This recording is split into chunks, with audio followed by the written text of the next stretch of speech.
B R Pawar education hub में आपका स्वागत है, अभिनंदन है। आज हम एक नए बिंदु पर चर्चा करने वाले हैं। आज का बिंदु है वर्ण विभाग का वर्ण। क्या होता है वर्ण, पहले इसको समझेंगे, इसके नोट्स बनाएंगे। आप यदि लिखना चाहें तो इसको लिख सकते हैं। ये लगभग हर प्रतियोगिता परीक्षा में इससे प्रश्न पूछा जाता है। लगने में ये एकदम हल्का दिखता है, लेकिन वास्तविक रूप से यदि देखा जाए तो इसमें से जो प्रश्न आते हैं वो प्रश्न का सही आंसर करने के लिए पसीने छूट जाते हैं।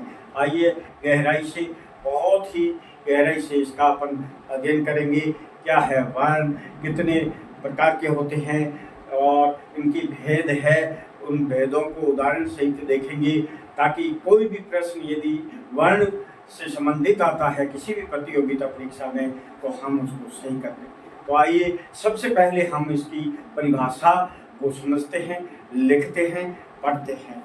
वर्ण, वर्ण किसे कहते हैं, इसकी परिभाषा पहले लिखेंगे कि वर्ण है वह सार्थक मौखिक ध्वनि की लघुतम इकाई है, सबसे छोटी इकाई है। सबसे छोटी इकाई का आशय ये है कि फिर उससे आगे उसके टुकड़े नहीं किए जा सकते हैं और विभाजित नहीं किए जाते हैं। तो ऐसे वर्ण यानी सार्थक मौखिक ध्वनि जिसकी लघुतम इकाई है, जिसके टुकड़े नहीं हो सकते हैं, हम उसको लिखित रूप में क्या कहेंगे, लिखित रूप में कहेंगे वर्ण। सार्थक मौखिक ध्वनि, सार्थक मौखिक ध्वनि, सार्थक मौखिक ध्वनि की लघुतम, सबसे छोटी की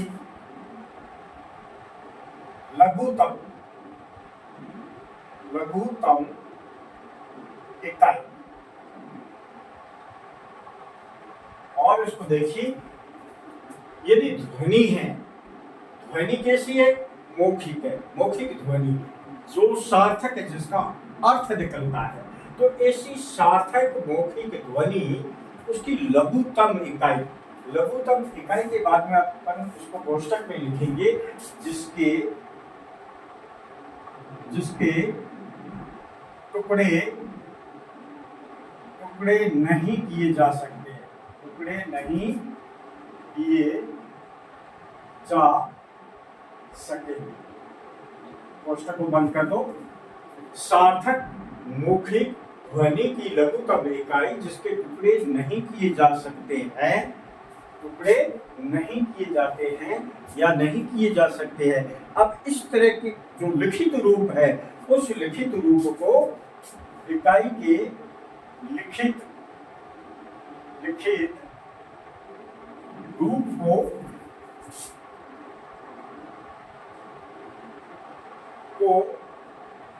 वर्ण कहते हैं, वर्ण कहते हैं।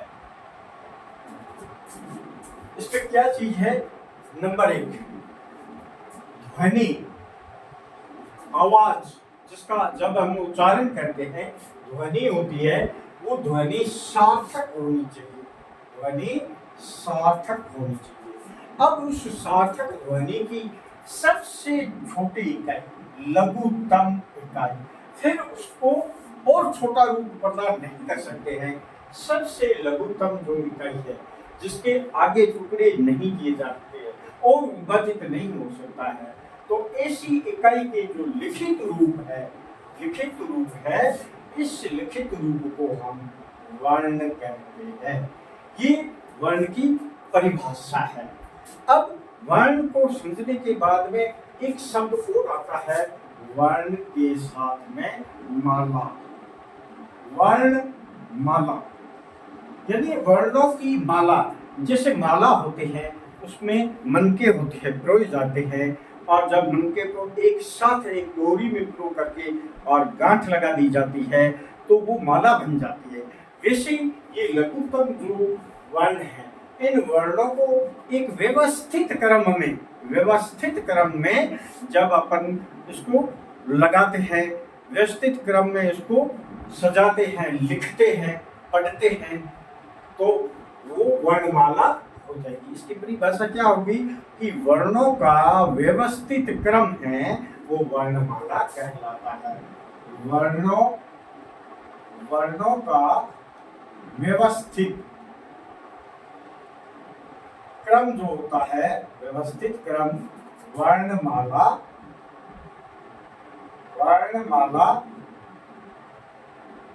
कहलाता है।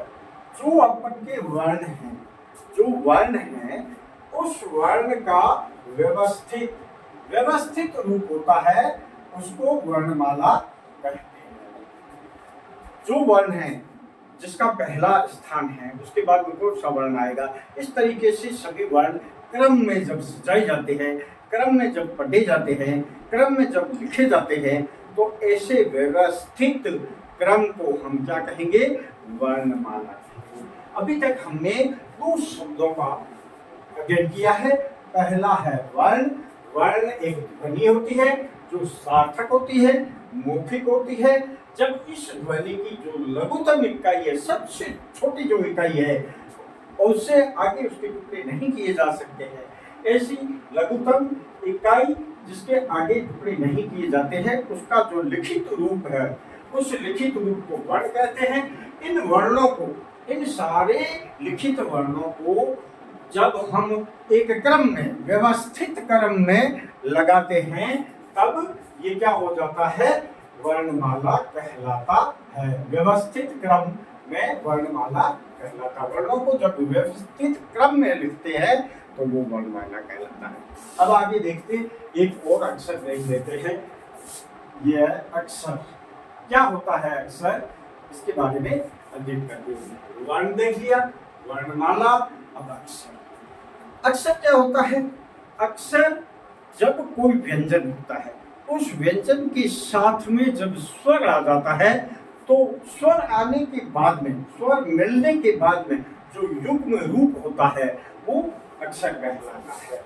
क्या, कैसे लिखेंगे, जब किसी व्यंजन के साथ में, जब किसी व्यंजन के साथ में, जब किसी व्यंजन के साथ में स्वर आता है, जब किसी व्यंजन के साथ में स्वर आता है और जब स्वर जुड़ जाता है, तो उसमें जो आगे जो वह युग्म रूप होता है, वो अपन का अक्षर कहलाता है। अक्षर कहलाता है।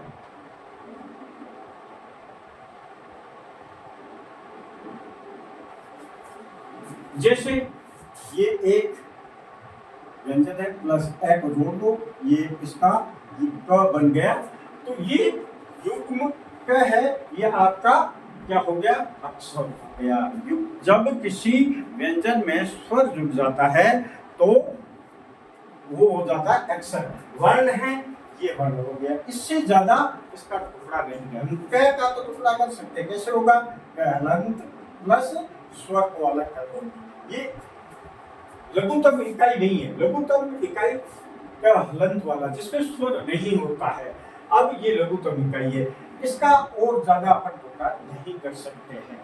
तो जब किसी व्यंजन के साथ में स्वर आता है और जब स्वर जुड़ जाता है, तो उस युग्म शब्द को अक्षर कहलाते हैं। युग्म रूप को अक्षर कहते हैं, कहलाते हैं।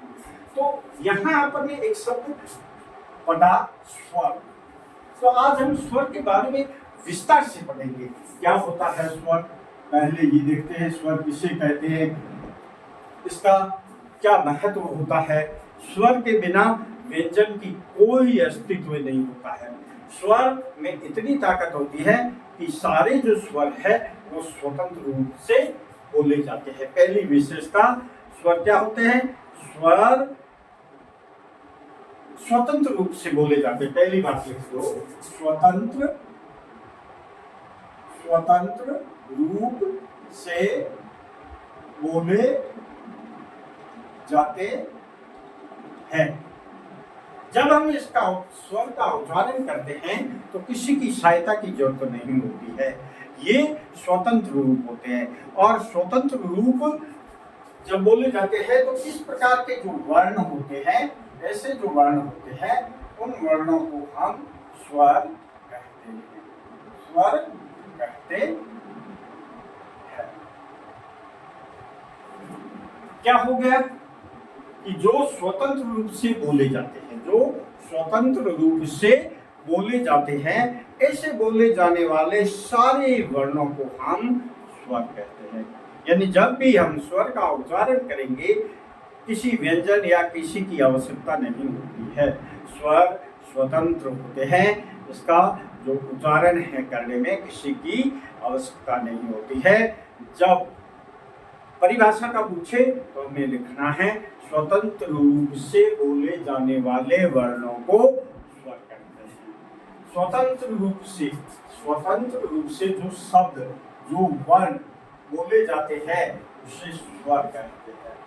स्वतंत्र रूप से बोले जाने वाले वर्णों को स्वर कहते हैं। और इनकी संख्या कितनी होती है? इनकी संख्या होती है कुल 13। इनकी संख्या होती है 13। 11 होते हैं स्वर, वो मूल स्वर कहलाते हैं, वो मूल स्वर कहलाते हैं 11। ये 11 प्लस 2 स्वर होते हैं, ये स्वर है, वो क्या कहलाते हैं? ये अयोगवाह, अयोगवाह कहलाते हैं। जब जुड़ जाते हैं अयोगवाह, जुड़ जाते हैं दो जो है अयोगवाह इन 11 स्वर के अंदर जुड़ जाते हैं। अब अयोगवाह क्या होता है? एक होता है अंग और दूसरा होता है आहर। ये दो अयोगवाह है स्वर, और इसके साथ में जुड़ने के बाद में ये 11 मूल वो 13 हो जाते हैं। तो स्वर किसे कहेंगे? स्वतंत्र रूप से बोले जाने वाले वर्णों को स्वर कहेंगे। इनके 11 मूल स्वर होते हैं और 2 है वो अयोगवाह स्वर होते हैं, अंग और आहर। हमने वर्ण की परिभाषा देखी, वर्णमाला की परिभाषा देखी, अक्षर की परिभाषा देखी, स्वर की परिभाषा देखी, और स्वर कितने प्रकार के होते हैं इसकी देखी। अब जब स्वर की बात आई, स्वतंत्र रूप है, किसी की आवश्यकता नहीं होती है, तो एक सवाल खड़ा होता है, स्वर की मात्राएं कितनी होती है? स्वर की मात्राएं कितनी होती हैं? आइए संक्षेप में इसकी मात्राओं का अध्ययन करें। पहली जो मात्रा है आ की मात्रा है इस तरीके से होती है, छोटी इसकी मात्रा होती है इस तरीके से, बड़ी इसकी मात्रा होती है इस तरीके से, छोटा ऊ ये छोटा ऊ की मात्रा, बड़ा ऊ बड़े की मात्रा, ए की मात्रा, आई ये आई की मात्रा, ओ ये ओ की मात्रा, औ ये औ की मात्रा, और ये डी की मात्रा, और फिर अंग, और फिर ये विसर्ग है, इसको है की तरह से बोला जाता है। ये विसर्ग होता है की ध्वनि आती है, ये अनुस्वार है और ये चंद्र बिंदु है। ये कुल मात्राएं होती है। जब ये मात्राएं वर्ण के साथ में जुड़ जाती है तो उसका रूप परिवर्तित हो जाता है। अब देखिए, जो वर्ण है उस वर्ण के पीछे कौन कौन सी मात्रा लगती है, पीछे इनमें से देखेंगे। देखो, एक तो वर्ण के पीछे मात्रा लगती है, एक वर्ण के आगे लगती है, एक वर्ण के ऊपर लगती है, और एक वर्ण के नीचे लगती है। हमें ये याद रखना है कि ऐसी कौन सी मात्रा है जो वर्ण के पीछे जुड़ जाती है और पीछे लगती है हमेशा, और कौन सी मात्रा है आगे लगती है, कौन सी वर्ण के ऊपर लगती है, और कौन सी है वर्ण के नीचे लगती है। बहुत सरल है। आगे लगने वाली सबसे पहले आ की मात्रा। आ की मात्रा हमेशा वर्ण के पीछे लगेगी। छोटे ई की मात्रा वर्ण के आगे लगेगी। बड़ी ई की मात्रा वर्ण के पीछे लगेगी। छोटे यू की मात्रा वर्ण के नीचे लगेगी। बड़े यू की मात्रा वर्ण के नीचे लगेगी। ए की मात्रा वर्ण के ऊपर लगेगी। ऐ की मात्रा वर्ण के ऊपर लगेगी। ओ की मात्रा वर्ण के पीछे लगेगी। औ की मात्रा वर्ण के पीछे लगेगी। री की मात्रा वर्ण के नीचे लगेगी। अंग अनुस्वार है, ऊपर लगेगी। और अनुनासिक है, ऊपर लगेगी। विसर्ग है, पीछे। इस तरीके से हमने देखा पीछे लगने वाली मात्राएं, स्वर की मात्राएं, आगे लगने वाली, ऊपर और नीचे। तो ये स्वर की मात्राएं थी। कौन सी मात्रा व्यंजन के आगे लगती है, कौन सी मात्रा व्यंजन के पीछे लगती है, कौन सी मात्रा व्यंजन के ऊपर उसका स्थान होता है वह ऊपर लगती है, और कौन सी मात्रा व्यंजन के नीचे लगती है, इसका अपन ने अध्ययन किया। स्वर की कुल मात्राओं का अध्ययन किया। उस मात्रा का स्थान क्या है उसके बारे में हमने देखा। अब एक बिंदु और देखना है, जब भी स्वर, कोई भी शब्द है, यदि स्वर से शुरू होता है तो वो वास्तविक रूप में लिखते हैं। शुरुआत में यदि स्वर आता है तो वो वास्तविक रूप में लिखते हैं, और बाद में आता है तो वो मात्रा के रूप में लिखते हैं। जैसे ये शब्द है आम, ये देखो आ है, ये क्या है, स्वर। जब इस शब्द की शुरुआत आ से ही हुई है तो ये वास्तविक रूप में आ गया। इमली, इमली, ईख, ये ई छोटी और बड़ी ई, ये जो स्वर है, इस स्वर से ही शब्द की शुरुआत होती है।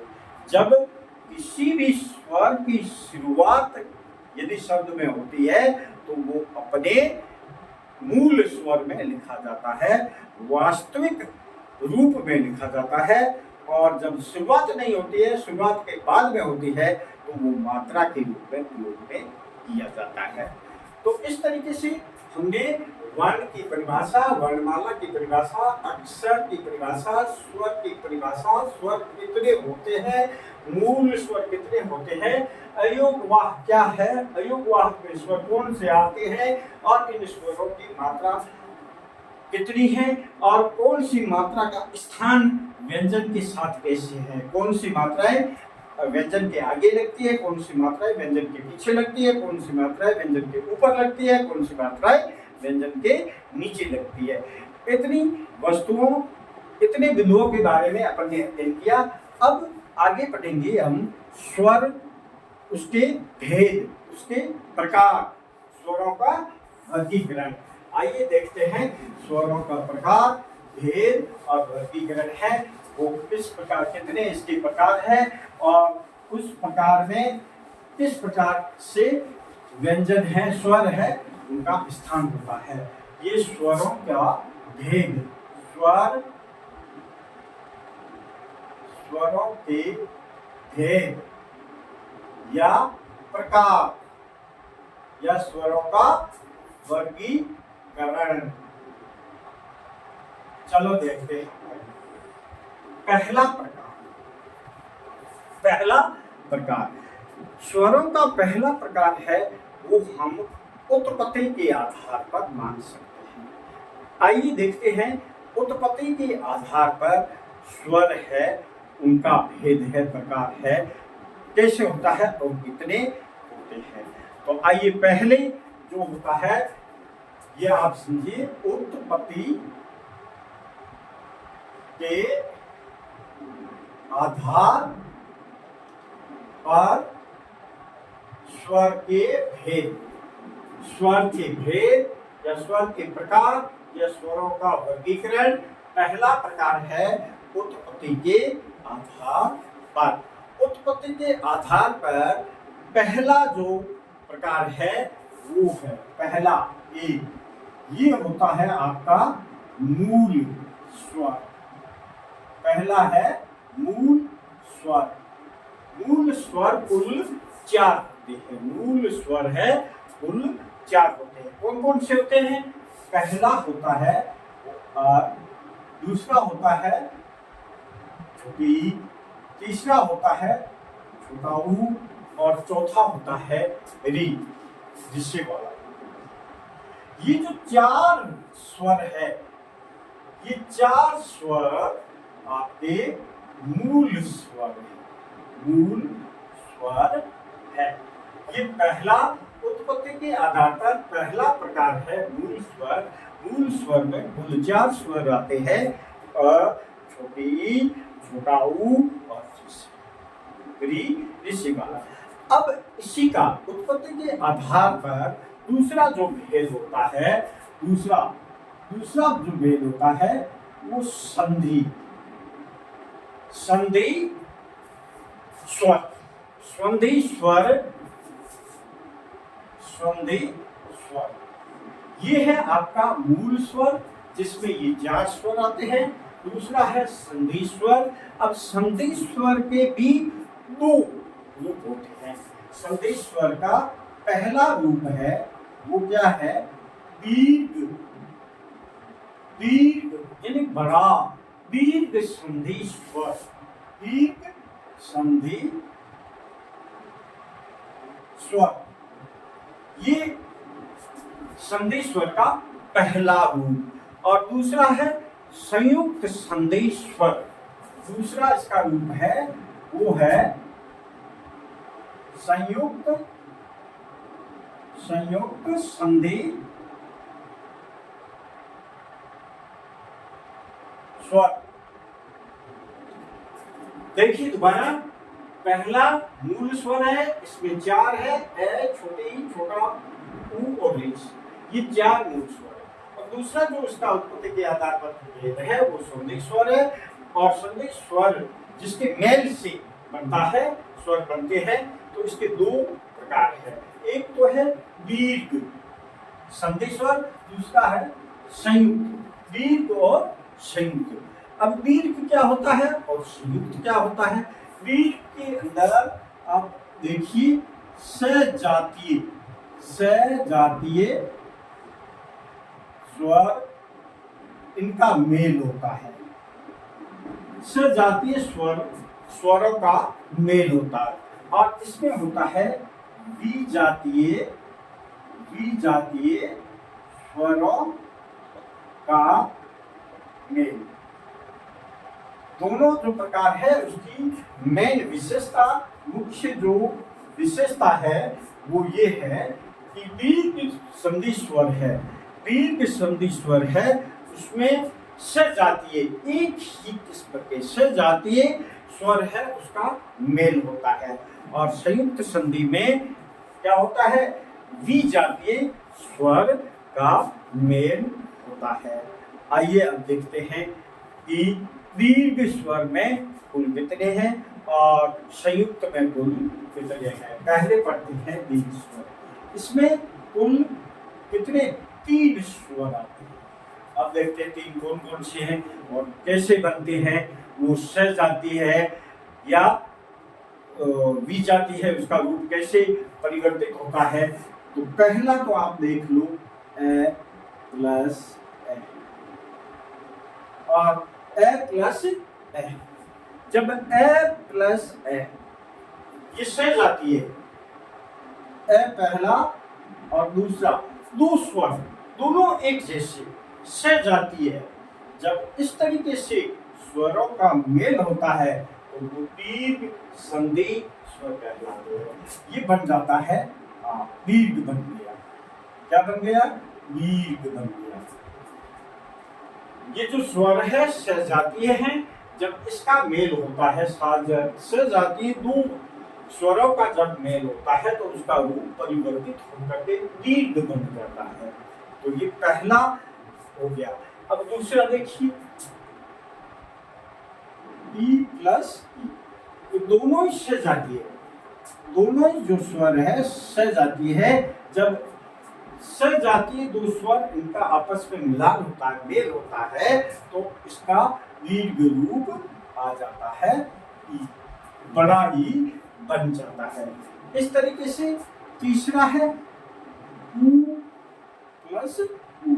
जब दो छोटे ऊ ये सजाती है, इनका मेल होता है, तो ये दीर्घ रूप में बड़े ऊ में परिवर्तित हो जाता है। तो ये तीन थे, आ बड़ा ई बड़ा ऊ।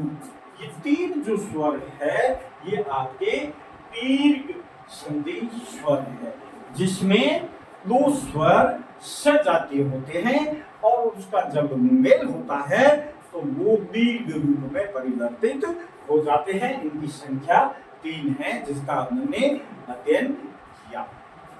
अब दूसरा है, दूसरे में देखना है विजातीय संयुक्त संधि स्वर, जिसमें विजातीय स्वरों का मेल होता है। पहला विजातीय, जैसे प्लस छोटी प्लस छोटी ई, दोनों एक जैसे नहीं है, दोनों समान नहीं है, दोनों सजातीय नहीं है, दोनों अलग अलग है। जब अलग होती है विजातीय होती है, और विजातीय स्वरों का जब मेल होता है तो वो संयुक्त संधि स्वर कहलाता है। जब इसका मेल हो गया तो ये बन गया ए, ये पहला रूप। अब दूसरा इसका देख लो, प्लस ये जो ए बना है इसको जोड़ देंगे तो आई बन जाएगा, एनक वाला। ये दोनों क्या है, विजातीय स्वर है, और विजातीय स्वर पर जब मेल हो गया तो उसका संयुक्त संधि स्वर बन गया। अब तीसरा है सी ए प्लस छोटा ऊ, ए प्लस छोटा ऊ। जब ये दो विजातीय स्वर मिलते हैं तो ओ बन जाता है, ओ बन जाता है। अब चौथा देखेंगे, ए प्लस ओ को ले लेते हैं, ये दोनों मिलते हैं तो औ औरत वाला बन जाता है। तो विजातीय स्वरों का मेल 4 प्रकार से होता था, इसके 4 है। तो 4 मूल स्वर है, ये 4 है। दीर्घ के संधि स्वर है, इसके 3 हो गए और इसके 4 हो गए। ये कुल आपके हो गए 11 मूल स्वर, जो उत्पत्ति के आधार पर है। एक बार और देख लीजिए, उत्पत्ति के स्वरों का जो भेद है, प्रकार है, पहला प्रकार पर मानेंगे, पढ़ रहे हैं उत्पत्ति के आधार पर, यानी उत्पत्ति किस प्रकार से हुई है। तो इसके 2 प्रकार से हुई है। पहला मूल स्वर है, मूल स्वर ये 4 है, छोटा ई, छोटा ऊ, री। और दूसरा प्रकार है संधि स्वर। संधि स्वर के 2 प्रकार है, दीर्घ संधि स्वर और संयुक्त संधि स्वर। दीर्घ में क्या होता है, सजातीय स्वरों का मेल होता है। ये 3 प्रकार से, आ बड़ा ई और बड़ा ऊ। किस प्रकार से बना है, या आपने पढ़ा अभी, सजातीय वर्ण है उसके मेल से बना है। और विजातीय स्वरों का मेल है, इसमें 4 प्रकार अपने देखें, जिसमें 2 अलग स्वर जब मिल जाते हैं, विजातीय रूप में मिल जाते हैं, तो वो संयुक्त संधि स्वर के रूप में। पहला स्वर का प्रकार हमने पढ़ा उत्पत्ति के आधार पर। आइए इसके बाद में हम दूसरे स्वर के प्रकार, भेद या वर्गीकरण के बारे में अध्ययन करते हैं। दूसरा हमारा प्रकार है, वो है स्वर का भेद का दूसरा प्रकार है उच्चारण काल या मात्रा के आधार पर। उच्चारण काल और मात्रा या मात्रा के आधार पर स्वर के भेद या प्रकार, इसका अध्ययन करते हैं। उच्चारण काल या मात्रा के आधार पर स्वरों का भेद या प्रकार या वर्गीकरण करते हैं। किस तरीके से, आइए चार्ट के माध्यम से हम उसको समझने का प्रयास करते हैं। ये हमारा पहला प्रकार है, इसको हम ह्रस्व स्वर, छोटा स्वर कह सकते हैं। और दूसरा जो प्रकार है वो दीर्घ स्वर, दीर्घ स्वर। और तीसरा जो स्वर है इसको लुप्त स्वर कहते हैं। ये क्योंकि हिंदी भाषा के अंदर दो स्वर ही प्रचलन में है, ये तीसरा जो है लुप्त स्वर है, ये संस्कृत भाषा में, संस्कृत में स्वर का भेद है लुप्त। क्या ह्रस्व स्वर पहले पढ़ते हैं। जब भी हम इस ह्रस्व स्वर का उच्चारण करते हैं तो ये उच्चारण में समय है वो कम लगता है। इसकी विशेषता क्या है? समय कम लगता है। ये चीज देखिए, ये जो ह्रस्व स्वर होते हैं जो छोटे स्वर होते हैं जिसको अपन कहेंगे, वो क्या है? उच्चारण में कम समय लगता है। इसको हम मात्रिक स्वर भी कहते हैं। दूसरा है मात्रिक स्वर भी कहते हैं। ये ह्रस्व स्वर है, इसको मात्रिक स्वर भी कहा जाता है। मात्रिक, और मात्रिक स्वर है तो कितनी मात्राएं होती है? एक मात्रा। और जब अपन छंद का अध्ययन करते हैं तो उसमें लघु मात्रा एक देखी जाती है, लघु मात्रा, लघु मात्रा। तो ये मात्रिक स्वर है, एक मात्रिक है, लघु है। इसका जो उच्चारण किया जाता है एक मात्रा जितना समय इसमें लगता है। इसमें कुल 4 वर्ण होते हैं, अ प्लस छोटी प्लस छोटा ऊ प्लस ये 4 है उच्चारण काल या मात्रा के आधार पर ह्रस्व स्वर है। ये कुल है 4। इनकी क्या विशेषता है? पहली विशेषता है जब इन स्वरों का उच्चारण किया जाता है तो समय काल यानी समय, बोलने में समय लगता है। इसको मात्रिक स्वर भी कहते हैं। ये एक मात्रिक स्वर है और इसको लघु मात्रा के रूप में से भी पहचाना जाता है, जाना जाता है। आइए दीर्घ स्वर के बारे में अध्ययन करते हैं। दीर्घ स्वर जैसा कि नाम से ही प्रचलित है, उच्चारण में दुगना समय लगता है, दुगना समय लगता है। इस ह्रस्व स्वर से डबल समय लगता है, दुगना समय लगता है। जब इस स्वर का, दीर्घ स्वर का हम उच्चारण करते हैं तो उच्चारण काल या उच्चारण का जो समय है दुगना लगता है। इसको द्विमात्रिक स्वर कहते हैं, द्विमात्रिक स्वर कहते हैं, या फिर इसको दीर्घ स्वर के नाम से भी जाना जाता है। छंद के अंदर हम इसको दीर्घ स्वर के नाम से पढ़ते हैं। कौन कौन से हैं इसमें?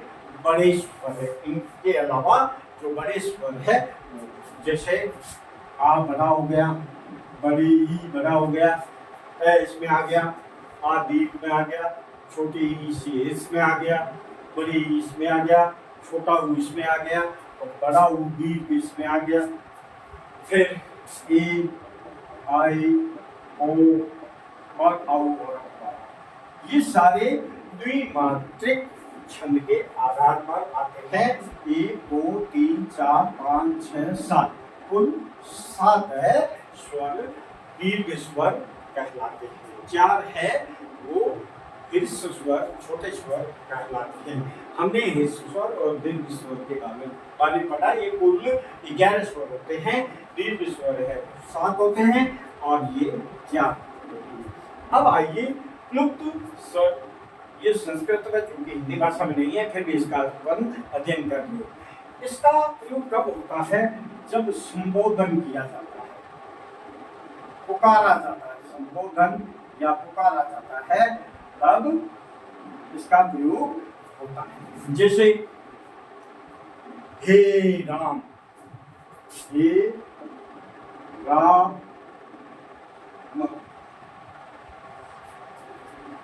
राम जब गया था, राम को पुकारते हैं और जब गीता के समय हे राम, तो इसमें ये 3 चिन्ह हैं, ये चिन्ह कहलाते हैं लुप्त। 3 का आश्रय क्यों होता है? क्योंकि इसमें जब उच्चारण करते हैं, उच्चारण किया जाता है, तो इसका जो समय है तिगुना लगता है।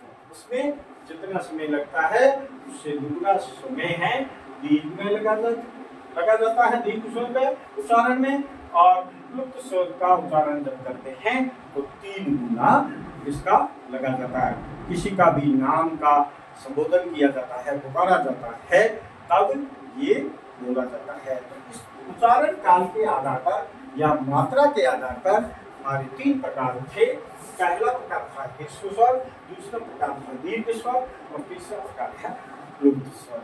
और इनकी क्या विशेषता है, उच्चारण में कितना समय लगता है, कौन कौन से स्वर इसकी श्रेणी में आते हैं, इसके बारे में आपने पढ़ा। अब इसके तीसरा जो स्वर है उसके बारे में हम आगे अध्ययन करने जा रहे हैं। 2 प्रकार हमने पढ़ लिए। पहला प्रकार था उत्पत्ति के आधार पर, दूसरा प्रकार है वो आपके है वो उच्चारण काल या मात्रा के आधार पर। अब तीसरा प्रकार है जब हम इसका उच्चारण करते हैं तो हमारे जीभ है, जीभ के प्रयोग के आधार पर। तीसरा जो प्रकार है वो जीभ के प्रयोग के आधार पर स्वरों का भेद, प्रकार या वर्गीकरण। अब इसमें क्या है, इसके 3 प्रकार हैं, इसके भी 3 प्रकार हैं। पहला प्रकार, दूसरा प्रकार, तीसरा। जीभ के 3 भाग, आगे वाला, मध्य वाला और पीछे वाला। तो आगे वाला होगा वो अग्र स्वर कहलाता है, अग्र स्वर, और बीच वाले मध्य स्वर, और पीछे वाला है उसको फर्स्ट स्वर। जीभ के प्रयोग के आधार पर जो स्वर है उसके 3 प्रकार होते हैं।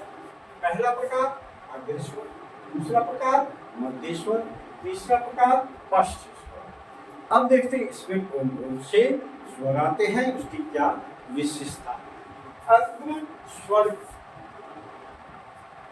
इसका क्या होगा, वे स्वर जिसका हम उच्चारण करते हैं, तो उच्चारण करने में जीभ के आगे का भाग है उसका प्रयोग होता है, तो उसे अग्र स्वर कहते हैं।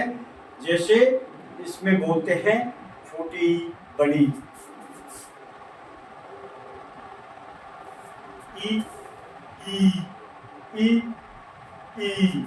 फिर ये जब दोनों ई चाहे छोटी हो या दीर्घ बड़ी हो, जब इसका उच्चारण करते हैं तो उच्चारण का जो हमारा जीभ का जो स्थान है आगे का अग्र जो भाग है वो प्रभावित होता है, टच होता है, प्रयोग होता है। जो अग्र भाग जीभ का जब उससे बोला जाता है तो ये अग्र स्वर होते हैं। इसके अलावा बड़ी ए और आई, इसको भी ए आई इसको बोलते हैं, तो जीभ के आगे का जो भाग है वो प्रभावित होता है, कंपित होता है, उससे बोला जाता है।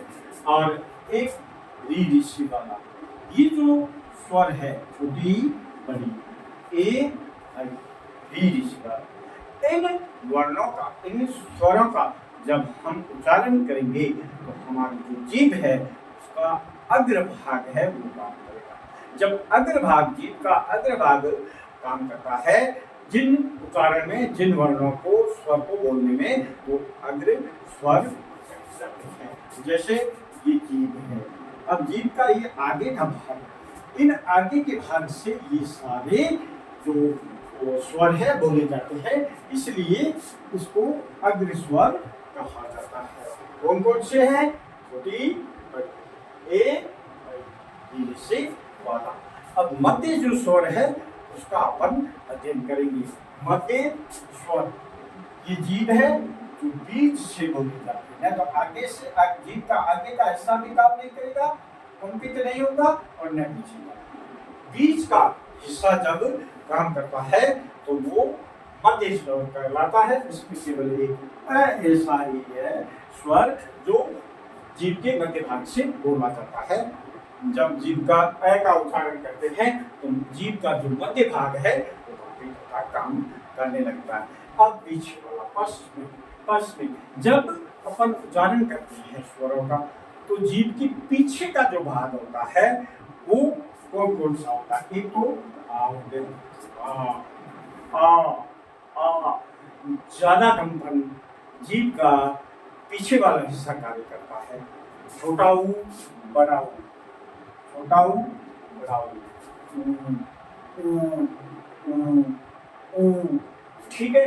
इसके अलावा ओ और औ औरत वाला इसका भी उच्चारण करते हैं तो पश्चिम जीभ का भाग है वो काम करता है। तो ये जीभ के प्रयोग के आधार पर तीन थे, मध्यस्वर, मध्यस्वर, परस्वर, अग्रस्वर में 4, 1 2 3 4 5 और इसमें एक 6 और इसमें 1 2 3 4 5। तो ये 5 अक्षर और 11 कुल 11 मूल स्वर है। ये जीभ के प्रयोग के आधार पर हुआ है। तीसरा प्रकार अब स्वर का चौथा और आखिरी जो प्रकार है उसके बारे में अपन अध्ययन करने जा रहे हैं।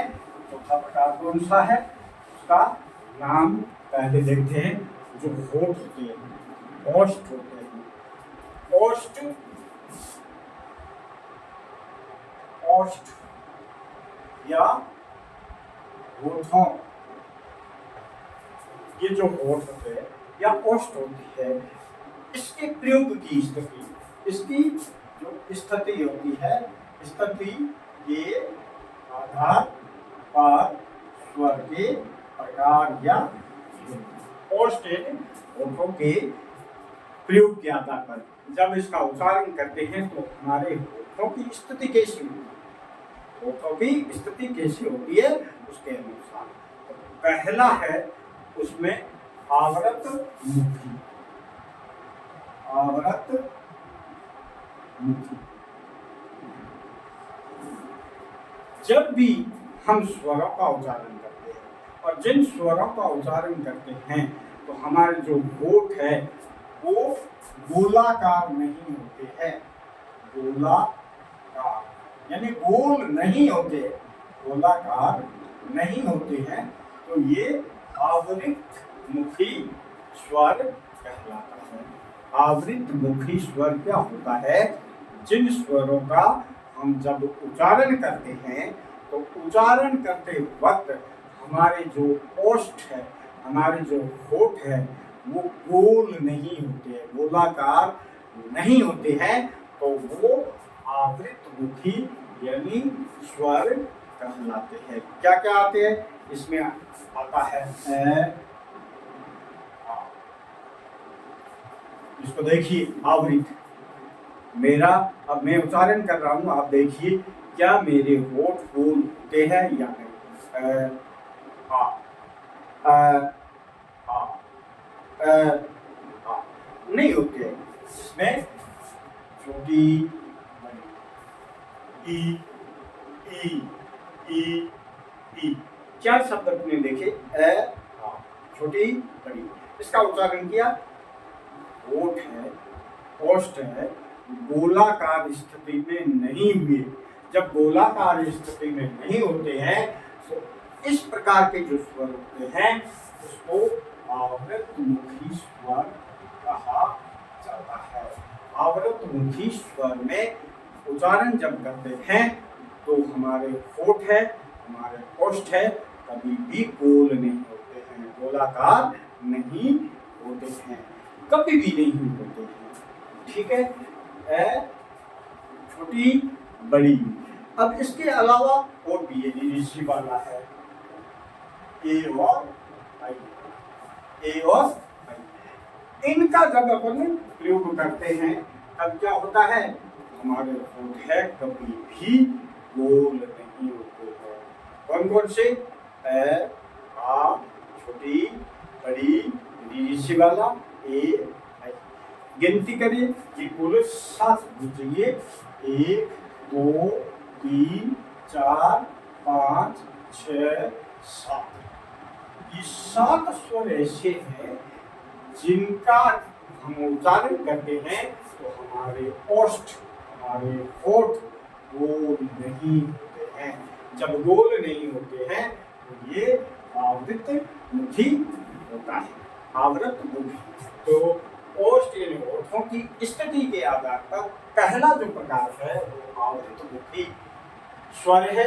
आवृत मुखी स्वर में ये 7 स्वर है जो उच्चारित किए जाते हैं, 7 स्वर आते हैं। अब दूसरा जो इसका प्रकार है बेला, दूसरा है वो है वृत्तमुखी। वृत्त जैसा मुख हो जाता है, गोल हो जाता है जब इसका उच्चारण किया जाता है स्वरों का, तो हमारा जो ये होठ है, ओष्ठ है, गोल हो जाते हैं, वृत्त जैसे हो जाते हैं। जब ऐसी स्थिति होठों की बनती है ओष्ठों की तो वो वृत्तमुखी होता है। जैसे बोलते हैं पहला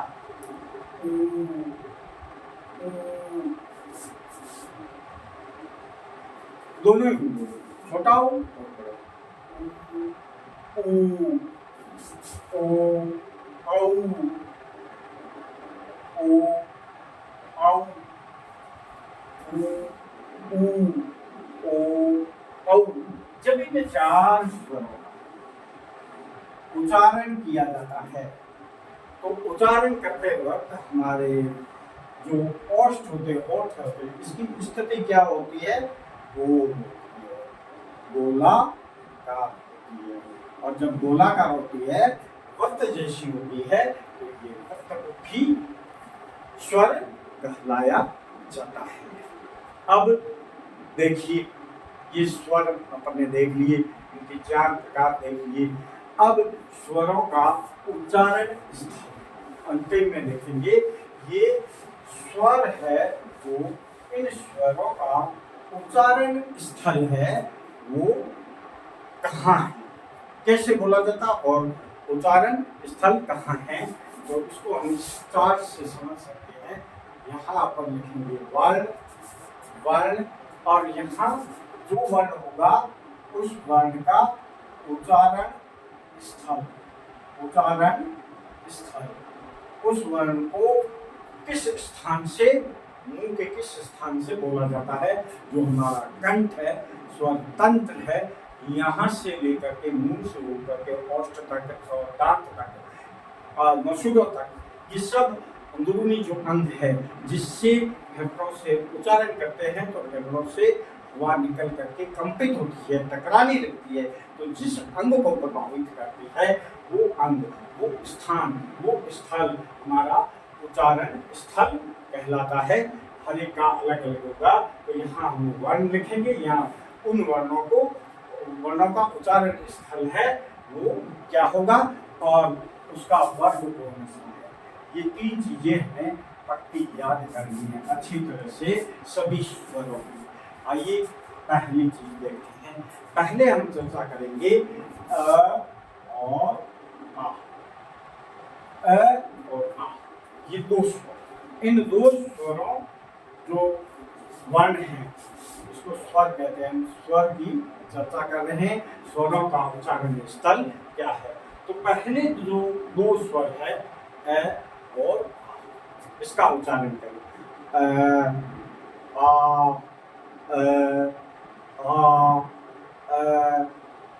जब बोलेंगे तो ये इनका ये स्थान है जो बचौसा यहाँ उभरा हुआ स्थान है, यहाँ ध्वनि आती है, उच्चारण यहाँ कहाँ से, कंठ से, कंठ से, कंठ से। तो अ और आ का उच्चारण स्थल क्या है, कंठ। अ और आ का उच्चारण स्थल कंठ। क्यों, कंठ से ध्वनि आती है। अब कंठ को हम किस वर्ग के नाम से जानते हैं, कंठीय। कंठ वर्ग क्या है, वर्ग की बात करें तो ये अ और आ ये कंठ से बोले जाते हैं। कंठ हो गई। अब दूसरा ए आ ई छोटी और बड़ी, इसको बोल करके देखो ई ई ई ई। जब उच्चारण करेंगे तो ये हमारा मुख का जो तालु है वो तालु से इसका उच्चारण होता है। तालु तालु से उच्चारण होता है। तो इसका वर्ग क्या हो गया? तालव्य। तालव्य। अ और आ कंठीवर, ई और ई तालव्य। कंठ से बोलने वाले कंठे, तालु से बोलने वाले, उच्चारित होने वाले जो स्वर है तालव्य। अ आ छोटी। अब तीसरा देखेंगे छोटा ऊ। इसको उच्चारित करके अभ्यास करके देखेंगे। ऊ ऊ ऊ ऊ। जब ये शब्द बोलते हैं तो हमारे ओष्ठ यानी ओठ, इससे उच्चारण इनका किया जाता है ओष्ठ से। तो वर्ग की बात करें तो वर्ग क्या हो जाएगा? ओष्ठ ओष्ठ। अब आगे अपन देखते हैं छोटा ऊ बड़ा ऊ। इसके बाद में आ जाता है ई, जिससे बोल के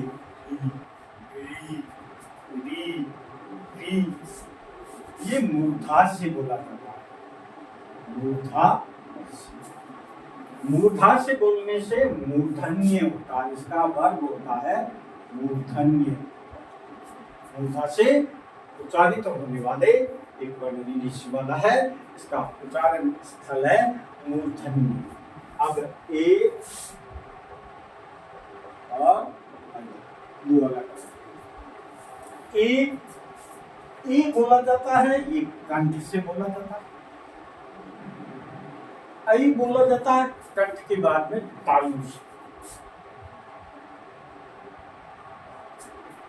ए का उच्चारण स्थल, जब ए का उच्चारण करेंगे तो ध्वनि हमारी कंठ से आएगी। आई का करेंगे तो तालु से आएगी। कंठ का क्या हो गया? कंठ। तालु का क्या हो गया? तालव्य। दोनों का मिश्रित होंगे तो कंठ और तालव्य। कंठ तालव्य, ये इनका वर्ग हो गया। कंठ तालव्य। दो कैसे हैं? ए का उच्चारण कंठ से होता है, कंठ वर्ग हो गया। ऐ का उच्चारण तालु से होता है। आगे देखते हैं ओ के उच्चारण करके अपन देखते हैं ओ ओ ओ ओ। जब ओ का उच्चारण करते हैं तो कंठ से ध्वनि निकलती है। अब औ का करो, औ औ ओष्ठ ओष्ठ या और कंठ का वर्ग हो गया कंठ और इसका हो गया ओष्ठ। तो कंठ ओष्ठ, ये उच्चारण वर्ग हो गए, उच्चारण स्थल हो गए और ये आपके हो गए वर्ग। सारे स्वर उनको बहुत ही अच्छी तरह से याद करना है। किस स्वर का उच्चारण स्थल क्या है और उसका वर्ग क्या है, एकदम अच्छी तरह से गहराई से चिंतन करके इसको याद करना है। इससे कई प्रश्न आते हैं। तो ये उच्चारण स्थल वाला बहुत महत्वपूर्ण है। जो हमारे 11 महत्वपूर्ण मूल जो स्वर है उसका उच्चारण स्थल क्या है और किस वर्ग के अंतर्गत आते हैं, अंतिम में हमने इसका अध्ययन किया। इसके साथ ही हमारे जो स्वर का जो चैप्टर है वो समाप्त होता है। मैं आशा करता हूँ आप सभी को बहुत ही अच्छी तरह से समझ में आया होगा। और जब समझ में आ गया है तो लाइक तो बनता ही, अपने दोस्तों के साथ शेयर जरूर करेंगे। हाँ, सब्सक्राइब जरूर करें। और जाते जाते एक और आग्रह कि इसी नाम से BR Pawar एजुकेशन हब के नाम से मेरा यूट्यूब है। तो ये क्लास प्लस से लिया हुआ मेरा एप्लीकेशन भी है, उससे कई मेरे कोर्स है उसमें हैं। आप प्ले स्टोर में जा कर के PR पवार हब को ओपन कीजिए, इंस्टॉल कीजिए, फिर अपने नाम और मोबाइल नंबर उसमें दर्ज करके और उसको इंस्टॉल कीजिए। आपको बहुत सारे उसमें कोर्स है वो मिलेंगे अपनी मनपसंद के, उसको अपनी सुविधा अनुसार आप उसको अध्ययन कर सकते हैं। तो आपने इस वर्ण विभाग के अंदर जो स्वर और स्वरों का प्रकार है इसके बारे में अध्ययन कीजिए। यदि आपकी कोई समस्या है तो मुझे कमेंट कीजिए, यथासंभव मैं आपको उसका आंसर दूंगा। और आप सभी ने जितने समय मुझे सुना, सभी का जिसने भी सुना होगा उसको बहुत बहुत धन्यवाद। जय हिंद, जय भारत।